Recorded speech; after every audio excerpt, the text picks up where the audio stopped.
Nom d'un clito. Nom d'un clito. Nom d'un clito. Nom d'un clito. Nom d'un clito. Nom d'un clito, le podcast qui se fout des tabous. Une exploration sans filtre ni excuse de la santé sexuelle au féminin et au masculin. Des témoignages intimes, des récits de vie, des interviews d'experts et d'expertes, des conseils et une communauté où ta voix compte. Je suis Céline Guillan, facilitatrice de l'univers Nom d'un clito. Aujourd'hui, je suis très heureuse d'accueillir Elena Sergeeva, coach et experte en périnée et sexualité. Elena, bonjour et bienvenue au micro de Nom d'un clito. Bonjour Céline et enchantée. Pareillement. Alors Elena, tu es la créatrice de la méthode Mon Intimité et du site internet www.monintimité.fr, plateforme qui est dédiée au renforcement du périnée. Et dans cet épisode, Elena, tu viens présenter la fonction du périnée et surtout, tu vas nous parler de son rôle méconnu, mais ô combien crucial dans l'épanouissement sexuel des femmes et des hommes. Alors, est-ce que tu es prête pour les questions, Elena? Carrément. Allons-y. Nom d'un clito. Interview. Tu as débuté ta carrière en tant qu'enseignant-chercheur dans une école d'ingénieurs du numérique et, depuis 2007, tu accompagnes tes clients, principalement des femmes et quelques hommes, à partir à la découverte de leur périnée. Qu'est-ce qui t'a amené à prendre la voie du périnée, Elena? C'était une découverte par hasard. J'ai tout simplement lu sur un site russe d'ailleurs, parce que la langue russe c'est ma langue maternelle, que les femmes pouvaient renforcer leur périnée. Et même en fait, le mot périnée n'était pas utilisé. Il parlait du renforcement de la musculation du vagin. Ça m'a vite interpellée. J'ai trouvé que on n'expliquait pas aux femmes qu'elles pouvaient être actrices de leur plaisir, de jouer un rôle actif dans la sexualité. Et j'ai voulu découvrir ce que c'était, muscler son vagin pour éprouver plus de plaisir et aussi pour pouvoir offrir du plaisir à son partenaire. J'ai pris mes billets d'avion et je suis allée à Moscou pour me former. Voilà comment j'ai découvert le périnée. Alors, dis-moi, Elena, le périnée, comment ça marche? Je définis le périnée comme un groupe musculaire qui forme en hamac, qui tapisse le fond du bassin des femmes et des hommes. Et la première fonction de cet hamac musculaire est d'assurer le maintien des organes internes. La deuxième fonction, c'est la fonction de continence. C'est-à-dire que voilà, quand on veut faire pipi, on arrive à contracter des muscles. D'ailleurs, on n'est pas forcément conscient de ce qu'on contracte, mais instinctivement, on arrive à le faire. Et bien sûr, la continence fécale. Et pour les femmes aussi, ce groupe musculaire joue un rôle important pendant la grossesse et pendant l'accouchement. Ces muscles s'ouvrent pour justement laisser le passage au bébé. Et une autre fonction qui est beaucoup moins connue, c'est la fonction érotique du périnée. Le périnée joue un rôle très important dans la sexualité des femmes et des hommes, dans l'épanouissement sexuel. Et mon rôle, c'est justement d'expliquer et d'informer tout le monde sur ce rôle peu connu, voire méconnu du périnée. On va y aller carrément parce que tu as déjà accompagné plus de 2000 femmes à se reconnecter à leur périnée. En quoi, selon toi, Elena, ça leur permet de devenir actrices, comme tu le disais plutôt, actrices de leur plaisir? La plupart des femmes qui s'adressent à moi sentent que leur périnée a perdu sa tonicité. Leur premier objectif est donc de retrouver déjà ces sensations d'un périnée tonique parce que ça affecte directement notre bien-être. quand on sent qu'il y a quelque chose qui est relâché, que le sexe est large, quand on a moins de sensations, on se sent moins bien. Donc, quand elles s'entraînent, quand elles suivent mes programmes, ça leur permet déjà de retrouver cette sensation de tonus, de tonicité, de fermeté de leur sexe et de retrouver les sensations de plaisir. Je leur explique aussi par ailleurs, au travers les trainings, que les femmes peuvent activer en conscience leur périnée parce que les contractions volontaires et conscientes du périnée sont déjà une source de plaisir en soi. Et il est documenté, il est prouvé dans la littérature scientifique que la force du périnée est associée à plus de plaisir sexuel. On a plus de plaisir, on éprouve plus de plaisir vaginal quand le périnée est en bonne forme, voire renforcé par rapport à un périnée normal quand on fait rien. Et en plus, les femmes peuvent aussi apprendre à se servir de leur plancher pelvien, c'est le deuxième nom du périnée, pour donner du plaisir à leur partenaire. Par exemple, elles peuvent le contracter fortement autour du sexe masculin. Elles peuvent aussi apprendre à créer des mouvements d'ondulation en contractant d'une manière spécifique les muscles périnéaux en coordination avec leurs abdominaux. Et ça ouvre toute une voie, en fait, à l'expression des femmes dans la sexualité de couple que la plupart des femmes ne soupçonnent même pas. Et je peux imaginer que c'est un monde complètement différent. En fait, les femmes qui, avant de faire ces exercices pour renforcer leur périnée, et le après où elles découvrent que waouh, je peux faire ça avec, et en plus, ça m'apporte du plaisir, ça doit vraiment les amener vers une forme de satisfaction ou un épanouissement. C'est ça, Elena? Oui, bah déjà, on se sent plus en confiance par rapport à son corps parce qu'on sait que notre corps peut nous amener vers ces sensations. Et c'est naturel, c'est quelque chose on n'a pas besoin à se conditionner, à se mettre dans sa tête, à se dire, bon voilà, il faut que je me concentre, parce que beaucoup de femmes quand même me disent, vraiment, je trouve du plaisir quand je suis dans une forme dans un état émotionnel et psychologique particulier. Et c'est beaucoup plus simple de ressentir ce plaisir quand on est déjà connecté à son corps, quand on connaît son corps et quand on est consciente en fait de son périnée, quand on sait l'activer, quand on sait le manier. Et effectivement, ça amène toute une autre qualité de la vie sexuelle qu'on ne peut pas tout simplement expliquer aux femmes qui ne le connaissent pas. C'est une révolution. Je dirais que c'est une véritable révolution. Et on parle peut-être maintenant aussi des hommes, parce que la fonction du périnée chez l'homme, elle est peut-être pas si connue que ça. En tout cas, toi, Elena, tu as des clients que tu accompagnes. Et qu'est-ce que ça leur permet de faire au niveau de leur sexualité à partir du moment où ils prennent conscience de leur périnée, les hommes? Ben déjà, beaucoup d'hommes pensent qu'ils n'ont pas de périnée. Et la première découverte pour eux, c'est vraiment de savoir que cette zone musculaire existe bel et bien dans leur corps. Et pour les hommes, effectivement, le périnée joue aussi un rôle très important dans la maîtrise de l'excitation. Il faut savoir que 2 tiers des hommes avouent avoir des difficultés à se retenir, à jouir avant leur partenaire. Et 2 tiers des hommes avouent avoir joui juste après la pénétration ou peu après la pénétration. Et ça démontre que, tout simplement, ils n'ont pas étudié le mécanisme de maîtrise de l'excitation sexuelle qui est intimement lié à leur périnée. S'ils prennent conscience et savent activer leur plancher pelvien et s'ils renforcent leurs muscles périnéaux, alors ils sauront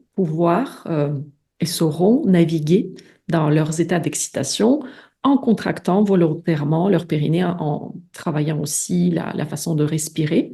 Mais le périnée, c'est la clé de la maîtrise de l'excitation. Donc ça déjà, c'est la première plus-value et le premier cadeau que les hommes peuvent se faire en s'intéressant à leur périnée. Nom d'un clito. Une exploration sans filtre ni excuse de la santé sexuelle au féminin et au masculin.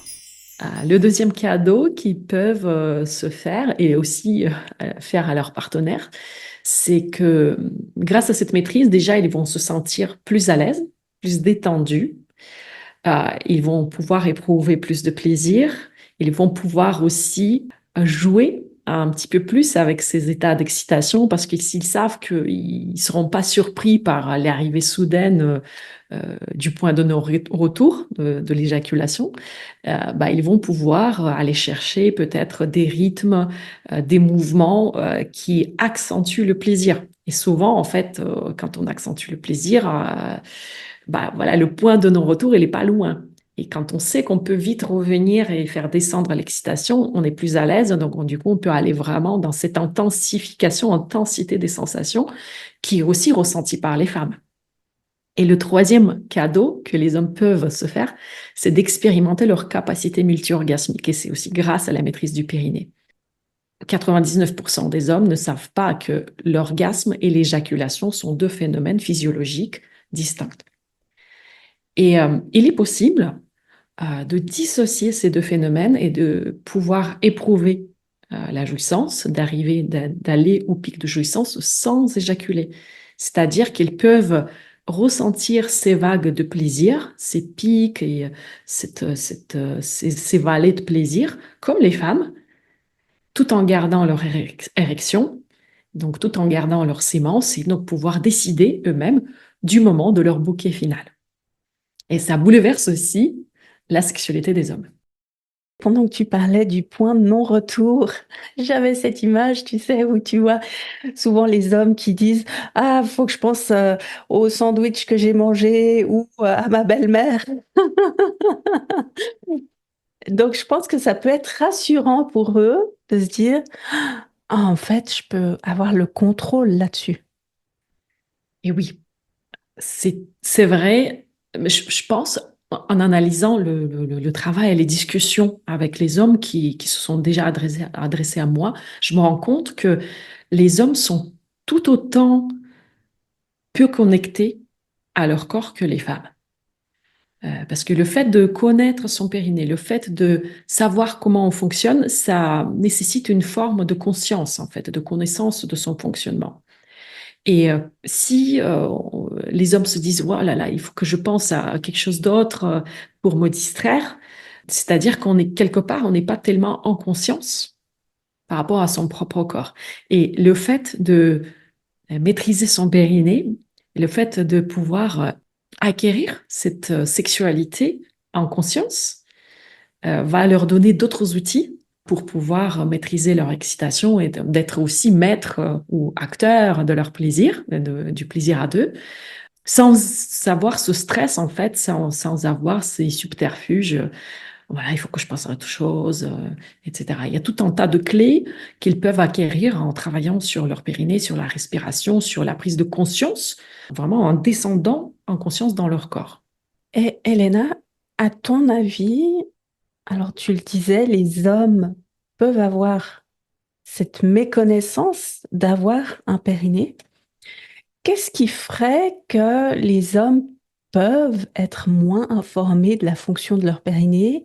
Et est-ce que ça vient du fait que c'est plus souvent représenté comme un, entre guillemets, truc de fille, puisqu'on en parle souvent par rapport à l'accouchement?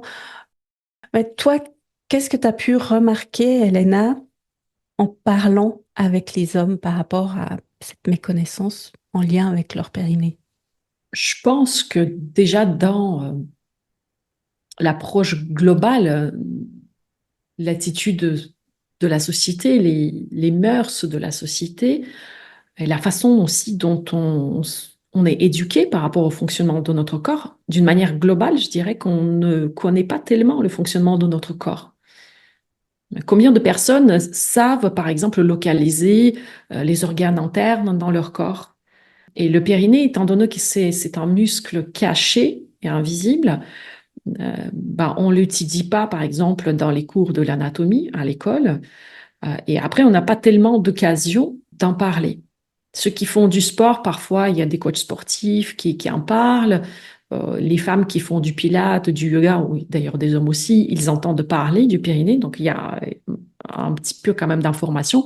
Mais globalement, je dirais qu'on manque d'informations viables sur le sujet dans la société, comme sur le fonctionnement sexuel de nos organes, de nos organes sexuels et le fonctionnement de notre corps d'une manière générale. C'est vrai que les femmes sont confrontées à la problématique du périnée pendant la grossesse et après l'accouchement. Là, spécifiquement, on leur explique que c'est important de rééduquer le périnée pour éviter la descente d'organes, pour éviter les fuites urinaires ou pour traiter les fuites urinaires. Et là, elles découvrent. C'est un moment fort dans la vie pour elles de découvrir leur périnée. Pour les hommes, ce n'est pas le cas.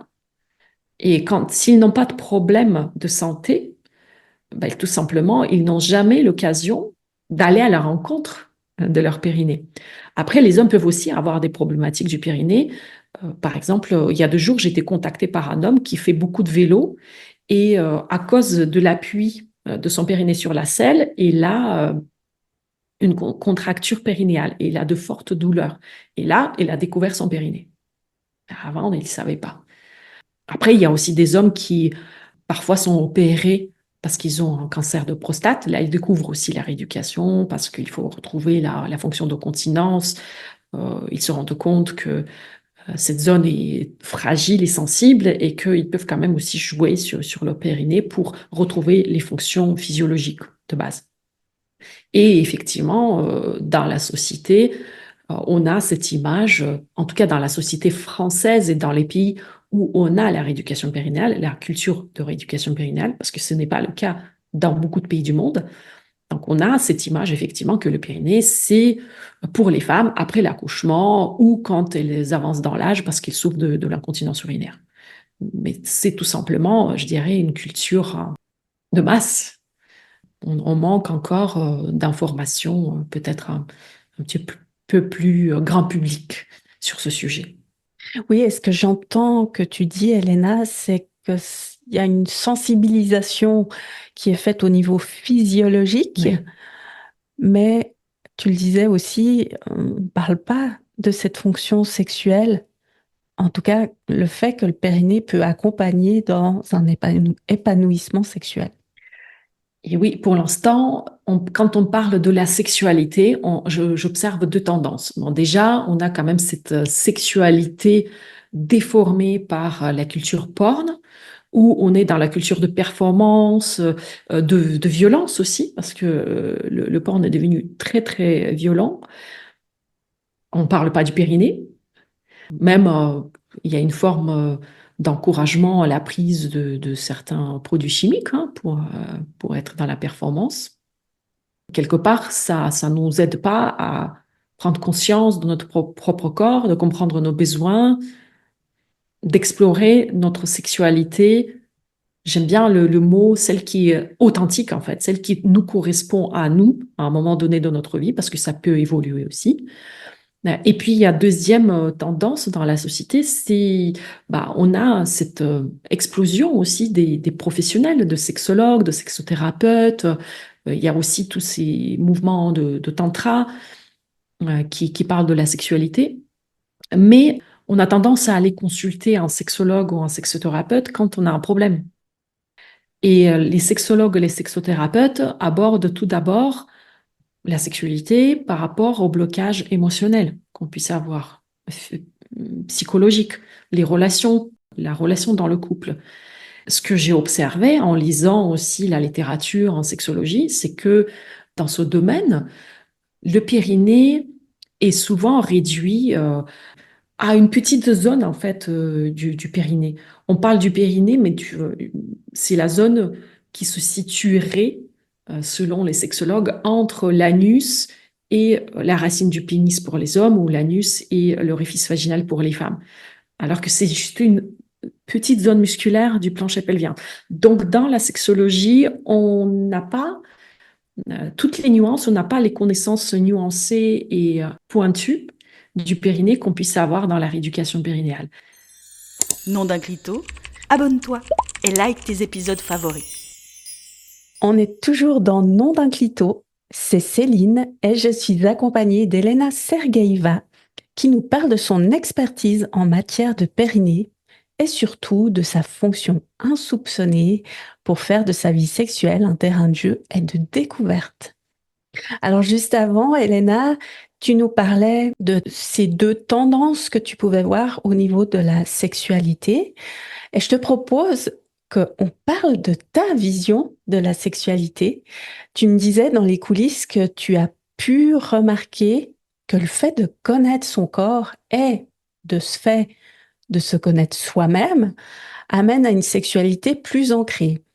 Est-ce que tu pourrais développer ton point de vue, Elena, s'il te plaît?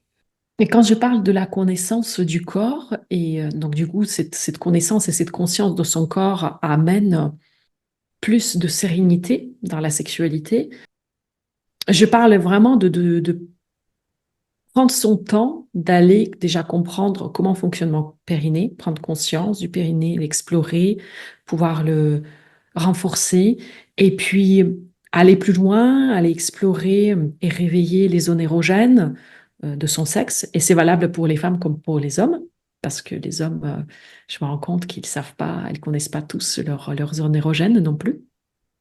Et quand on a cette connaissance de plus en plus affinée de son corps, de son fonctionnement, de ses goûts, de son tempérament, de ce qui nous plaît, ce qui ne plaît pas, on est zen face à l'autre. Quand on est zen avec soi-même, on est beaucoup plus détendu, zen face à l'autre. Et ça nous permet de savourer pleinement tout ce qui se passe dans cet espace d'échange entre deux partenaires. C'est ça ce que j'appelle une sexualité ancrée. C'est on vit nos sensations dans le corps, tout d'abord. On se laisse transporter par tout ce qui nous traverse au niveau de sensations de plaisir. On peut aussi aller plus loin, aller développer cette conscience fine des énergies qui peuvent nous traverser, l'interaction aussi avec l'énergie de l'autre. Et finalement, on n'a pas tellement besoin de stimuli extérieurs, supplémentaires, pour vivre cet échange, pour vivre ce plaisir dans son corps.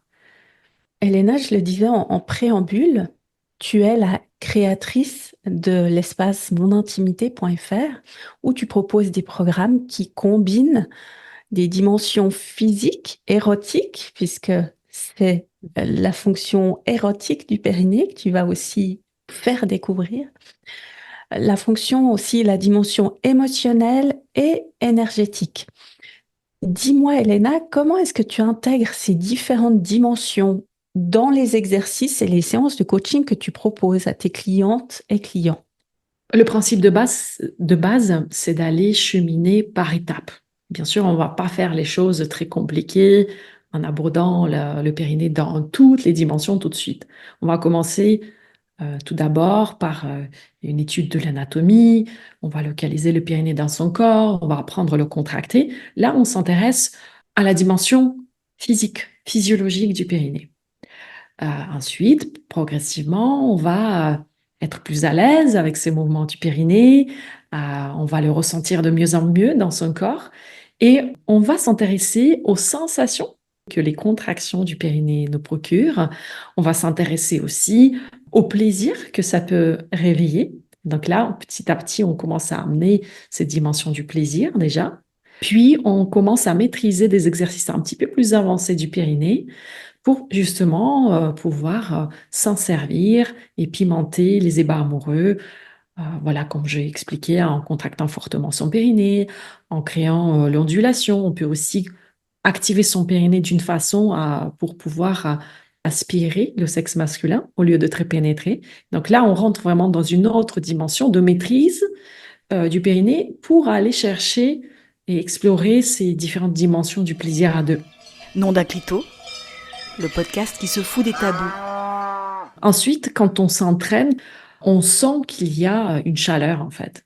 Donc physiquement, comme tout mouvement musculaire, l'activation des muscles amène une meilleure vascularisation, meilleure circulation du sang. Ça amène aussi une sensation de chaleur. Donc, ça crée de l'énergie.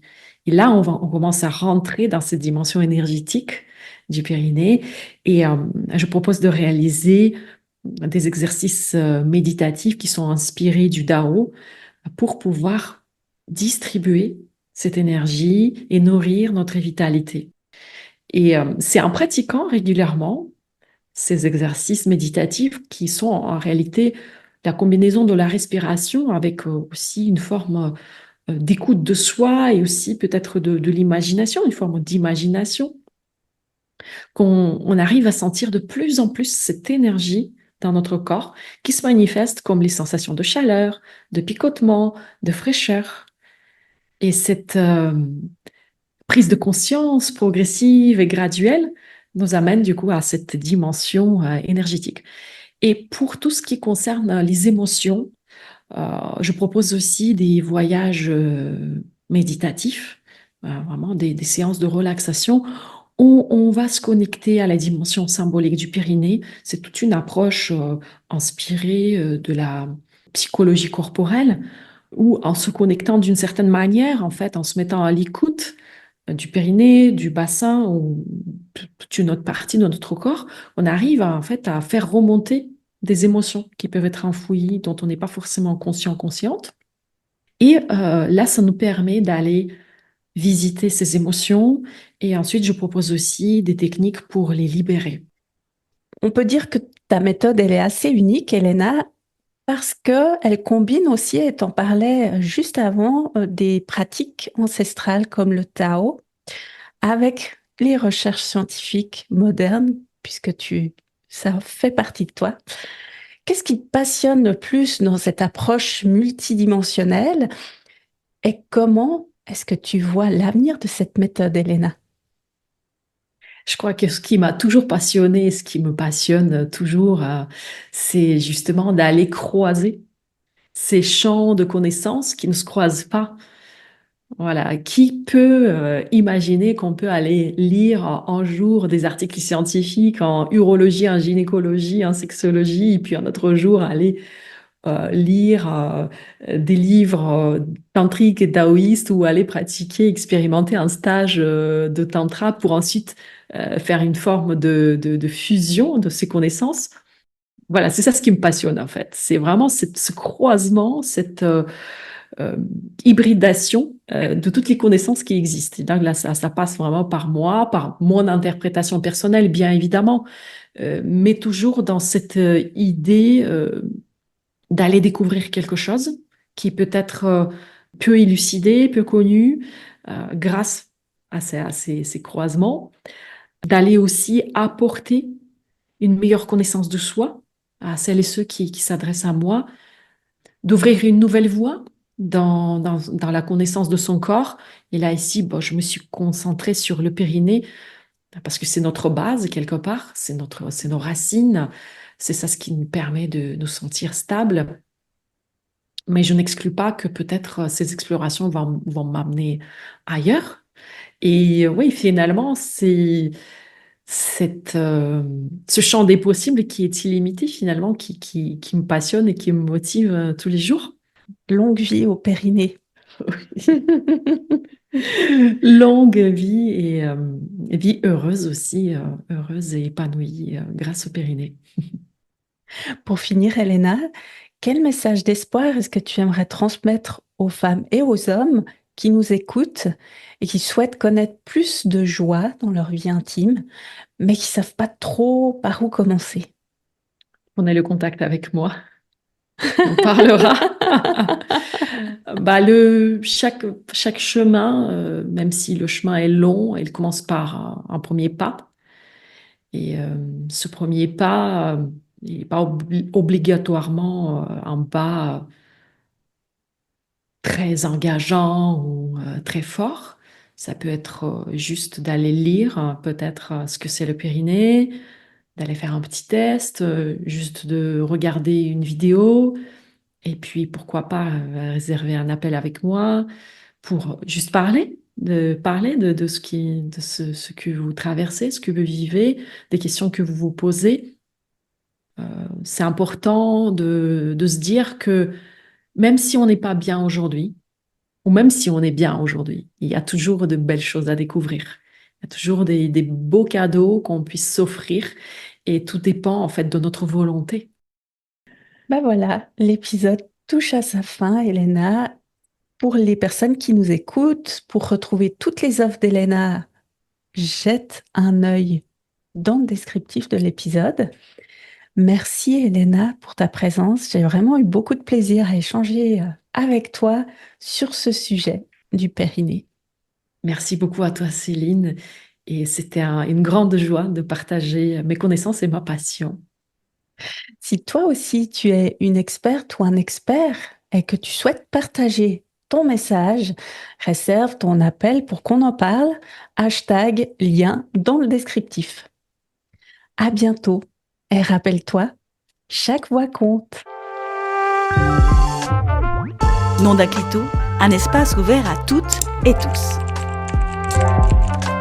Pour tout savoir sur l'univers Nom d'un clito et ne rater aucun épisode, like et inscris-toi à la Clito News. À bientôt!